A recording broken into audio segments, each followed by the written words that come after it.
lack of better term, sort of screwed us over somewhat. We've had absolutely zero correspondence with Bethesda. We're doing this for the fans at the end of the day, and this has now just caused us to delay, which hurts a lot of our team and our hard work for the past 4 years. Bethesda delayed their update. They had originally announced it for some point in 2023. We chose a day that would work well for us. It was St. George's Day, so on the 23rd of April. This is the thing, they randomly dropped it. They were going to bring it out on 25th of April. So that has, for a lack of better term, sort of screwed us over somewhat. They could just say, well, look. Hey guys, now, as most of you know that watch this or watch my videos, I am British. Well, I'm English. At the end of the day, love the idea of a Fallout in England. So I get why they set it in London.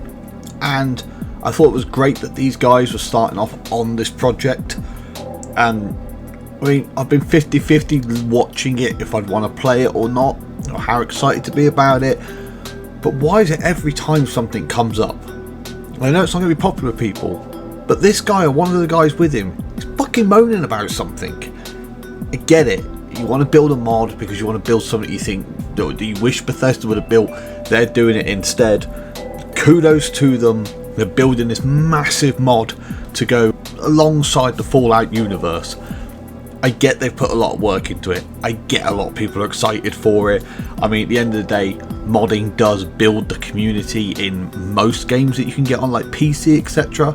But I feel like with this new thing, it's almost a case of like, you're building your game on top of someone else's game. Yes, you're putting all the work into modding it, but you're not creating your own game from scratch with nothing as its basis. You're literally building this off someone else's work, off the work that's been done, not just in one game, but in a whole series of games. And now you're complaining about the fact that they're choosing to do an update that they've been talking about since 2022, and then they talked about it in 2023, and now it's dropped finally in 2024 for a proper new gen update for Fallout 4, which was also mentioned as well was probably going to correlate around the time that the show launched, because they obviously know that it's going to bring another popularity into it. So I think, yeah, it sucks what's happened and the fact they're going to have to work around that, but moaning that Bethesda didn't communicate with them or anything, I don't understand that. Bethesda doesn't owe them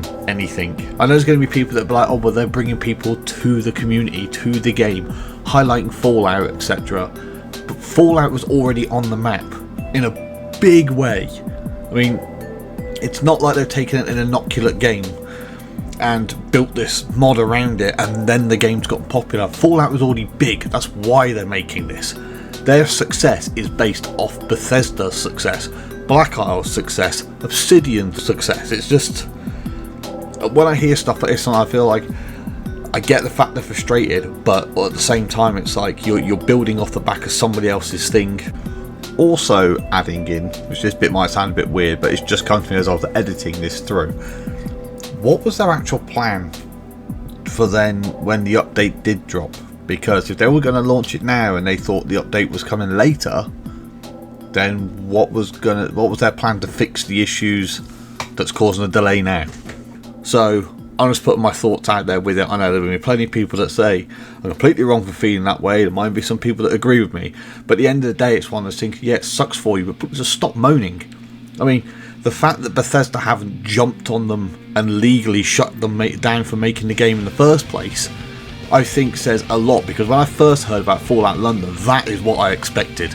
Them to jump on it and be like, we don't mind mods that go into our games, etc., but this is something else running alongside and we're going to shut it down. Because let's face it, most companies would shut that shit down as fast as they could. So that's my thoughts on it anyway. What do you guys think? Obviously let me know in the comments down below, etc. And obviously I would say the normal, give this video a like if you enjoyed it, but I'm sure there's people who are going to be peeved to even hear that, the fact that I wouldn't agree with what this guy's saying. It's pretty cool though that the coverage has gotten to the BBC and stuff about this. It shows how far modding's come in games. But yeah, for me it's like, yeah, I've got my own ricks because I love Fallout through and through. You know, I love a lot of Bethesda games that have dropped. I love the Elder Scrolls games. You know, I was one of the guys that I love Starfield. It's one of those I'm hoping they add more to that in the future. But yeah, just the thing that got me the most, I think, with hearing the actual video eventually of him saying with this, was him complaining about Bethesda not communicating to them. So it's like, you know, if they're planning to kick up some of the money or whatever that's made off this to Bethesda, then fair enough, they should have a higher communication rate, but I don't feel like that's really the deal they've got going on, unless I've missed something, which of course feel free to correct me in the comments down below if that is the case and I'm being ignorant. But yeah, just that whole coverage, it's like as if they're part of the Bethesda team that's been screwed over by the higher management, and like he said himself, we're making it for the fans. Well then, that should be your focus. That's just my thoughts. Anyway, thanks for watching the video guys, and I will see you in the next ones.